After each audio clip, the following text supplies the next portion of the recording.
Hi welcome to day 16 of our 21 days challenge. ഇന്നത്തെ സെഷനിൽ നമ്മൾ ഡിസ്കസ് ചെയ്യാൻ പോകുന്നത് വീണതിന് ശേഷം വീണ്ടും എഴുന്നേൽക്കാനുള്ള ആ ഒരു സ്ട്രെങ്ത്തിനെ കുറിച്ചിട്ടാണ്.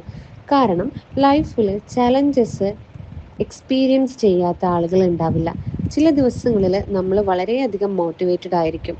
എല്ലാം പെർഫെക്റ്റ് ആയിട്ട് നമ്മൾ പ്ലാൻ ചെയ്ത പോലെ തന്നെ നടന്നിട്ടുണ്ടാവും. നമ്മൾ നമ്മളെ തന്നെ പ്രൗഡായി ഫീൽ ചെയ്യും. പക്ഷേ ചില ദിവസങ്ങളിൽ കംപ്ലീറ്റ്ലി ഡിഫറെൻ്റ് ആയിരിക്കും. നമ്മൾ പ്ലാൻ ചെയ്ത പോലെ കാര്യങ്ങൾ നടക്കണമെന്നില്ല. നമ്മൾ ശ്രമിച്ച കാര്യങ്ങളൊന്നും വർക്കാകാതെ പോകും. നമ്മളുടെ പ്ലാൻസ് ഫെയിലാകും. നമ്മളെ ആരും അണ്ടർസ്റ്റാൻഡ് ചെയ്യുന്നില്ലെന്ന് തോന്നും. ചില സമയത്ത് നമ്മൾ നമ്മളെ തന്നെ ഡൗട്ട് ചെയ്യാൻ തുടങ്ങും. അവിടെയാണ് പലരും ഗിവ് അപ്പ് ചെയ്യുന്നത്. പക്ഷേ നമ്മൾ മനസ്സിലാക്കേണ്ട ഒരു കാര്യമുണ്ട്. ഫെയിലിയർ എന്നത് നമ്മുടെ യാത്രയുടെ അവസാനമല്ല. അത് ലൈഫിൽ നമ്മളെ സ്ട്രോങ് ആക്കാനുള്ള ഒരു ട്രെയിനിങ് മാത്രമാണ്. സോ ഒരു ചെറിയ സെറ്റ് ബാക്ക് വന്നതുകൊണ്ട് നിങ്ങൾ ആരും ഡ്രീം ഉപേക്ഷിക്കരുത്.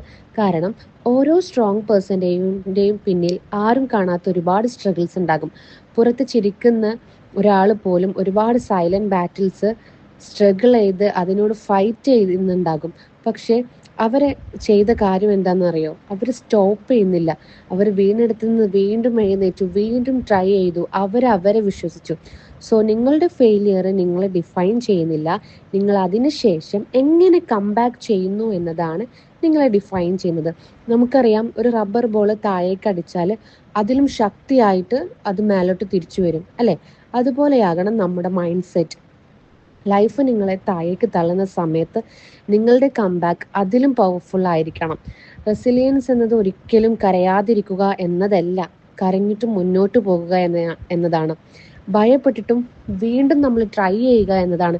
തളർന്നാലും വീണ്ടും എഴുന്നേൽക്കുക എന്നതാണ്. സോ ഇന്നത്തെ ഒരു കുഞ്ഞു ടാസ്ക് എന്ന് പറയുന്നതും അടുത്തിടെ നിങ്ങളെ ഹേർട്ട് ചെയ്ത ഒരു ഫെയിലിയർ ഓർത്തെടുക്കുക. ആ ഒരു ഫെയിലിയറിൽ നിങ്ങൾ പഠിച്ച പാഠം എന്താണെന്ന് ജസ്റ്റ് നിങ്ങളുടെ നോട്ടിലൊന്ന് എഴുതുക. ഓക്കെ.